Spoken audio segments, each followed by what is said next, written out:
का तेल जो है, इंडियन वैरायटी ऑफ सरसों का तेल है जो, उसमें एक कंपाउंड होता है जिसका नाम है इरूसिक एसिड।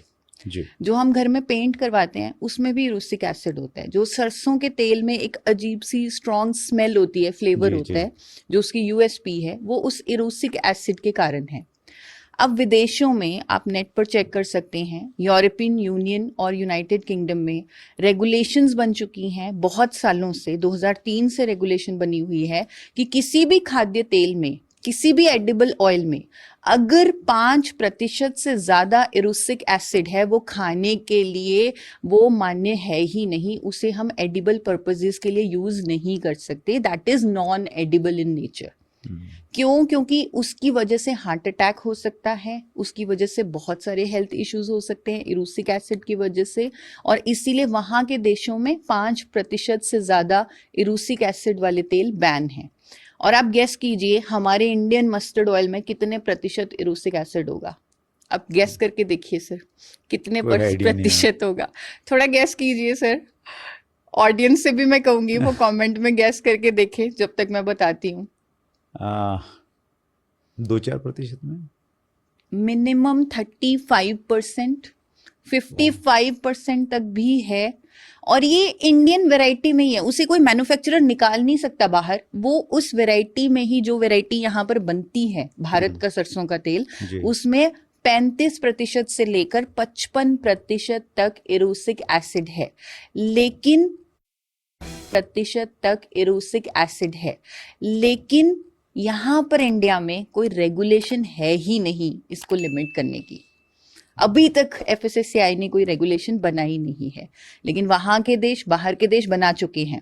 अगर आपके ऑडियंस में से, व्यूअर्स में से किसी के भी रिलेटिव्स रहते हो अमेरिका में, कनाडा में, वो अपने रिलेटिव से पूछ सकते हैं कि विदेशों में भारत का सरसों का तेल कैसे बेचा जाता है, बॉटल पर क्या लिखा जाता है, और उस पर लिखा जाता है फॉर एक्सटर्नल यूज ओनली। अच्छा। इंडियन मस्टर्ड ऑयल कनाडा में अगर बिक रहा है तो लिखकर बिक रहा है फॉर एक्सटर्नल यूज, यानी आप उसे सर पे लगा लें, मसाज कर लें, लेकिन इंटरनल यूज अंदर ना खाएं। तो ये बहुत बड़ी विडंबना है हमारे सिस्टम की, या कमी है रेगुलेशंस की, जिसकी वजह से सरसों का तेल आज की डेट में लाखों लोग खा रहे हैं इंडिया में, बल्कि करोड़ों खा रहे होंगे। और हमारे हेल्थ एडवोकेट्स भी इसे प्रमोट कर रहे हैं, क्योंकि ये ट्रेडिशनल ऑयल है। तो कहीं ना कहीं हम ट्रेडिशंस की तरफ वापस जाना चाहते हैं, लेकिन इसका ये पॉइंट कि इसमें इरूसिक एसिड बहुत ज्यादा है, वो हम इग्नोर नहीं कर सकते। तो उसे समझना होगा। अगर रेगुलेशंस बनती तो डॉक्टर्स और डाइटिशियंस भी कंफ्यूज ना होते। तो उनकी गलती नहीं है, मैं कहूंगी ये। राइट। तो ये हो गया कि सरसों तेल उतना अच्छा नहीं है। फिर कौन सा अच्छा है?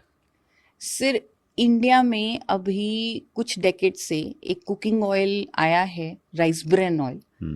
अब इस राइस ब्रेन ऑयल में ये नेचुरली बैलेंस्ड ऑयल है।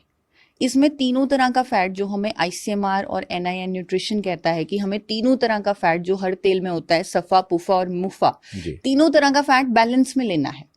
और इसीलिए आपने सुना होगा कि बहुत पहले डॉक्टर्स ने कहना शुरू कर दिया था कि कोई एक तेल आपके लिए यूजफुल नहीं है, आपको हर महीने रोटेशन करनी है, तेल को बदल बदल कर इस्तेमाल करना है। वो इसीलिए कहते थे कि क्योंकि किसी भी तेल में तीनों तरह का फैट बैलेंस नहीं था, इसीलिए वो कहते थे रोटेशन करो। लेकिन कंज्यूमर के लिए क्या रोटेशन करके ये पॉसिबल है कि वो तीनों तरह का फैट बैलेंस में ले ले? Not possible. किसी को क्या मालूम किसमें कितना फैट है।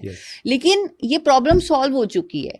Rice bran oil Indian markets में अवेलेबल है। ये नेचुरली बैलेंस्ड है, इसमें तीनों तरह के फैट्स हैं, सफा, पुफा और MUFA, tocotrienol, tocopherol, natural antioxidant, gamma oryzanol, ये सब मौजूद हैं। So it's a very very healthier choice. मैं आपके व्यूअर्स को कहना चाहूंगी कि if you want to go with rice bran oil, then आप इसे बिना बदले लगातार इस्तेमाल कर सकते हैं।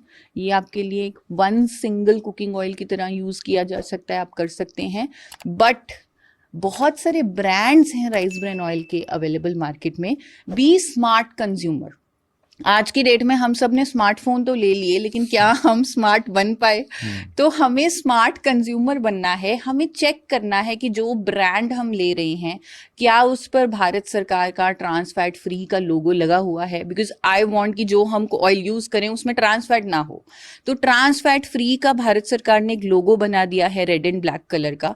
अगर आप जो कुकिंग ऑयल चूज कर रहे हैं, राइस ब्रान ऑयल का जो ब्रांड चूज कर रहे हैं, आप चेक कीजिए कि उस पर ट्रांस फैट फ्री का लोगो लगा हुआ है। और एक और चीज सर मैं आपके चैनल के माध्यम से बताना चाहूंगी, बहुत ही नई चीज है और मुझे ये सब इसलिए मालूम है क्योंकि मैं डायटिक्स के साथ साथ फूड इंडस्ट्री से भी लिंक्ड हूँ जी। तो 20 सालों का मेरे पास वो भी एक्सपीरियंस है। तो जनरली जो अधूरी चीजें थी डायटिक्स में वो पूरी हो रही हैं बिकॉज ऑफ दिस।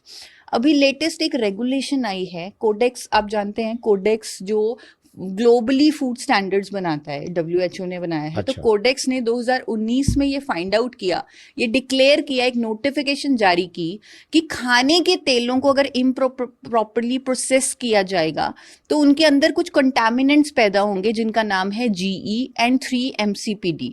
और ये कंटामिनेंट्स लेने से कैंसर हो सकता है, इनफर्टिलिटी हो सकती है, किडनी डैमेज हो सकता है। ये कोडेक्स ने डिक्लेयर कर दिया और इमीडिएटली यूरोप ने इस पर एक्शन लिया।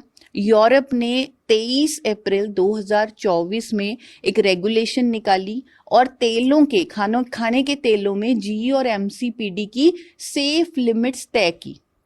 ये यूरोप ने कर दिया, लेकिन इंडिया में अभी तक कोई रेगुलेशन है नहीं।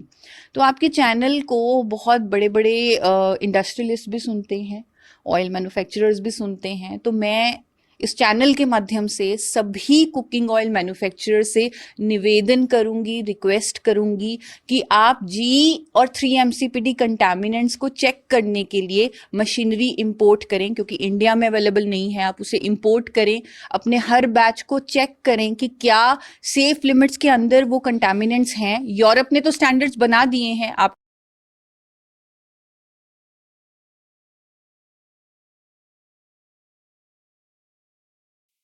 कुछ कुछ ऐसा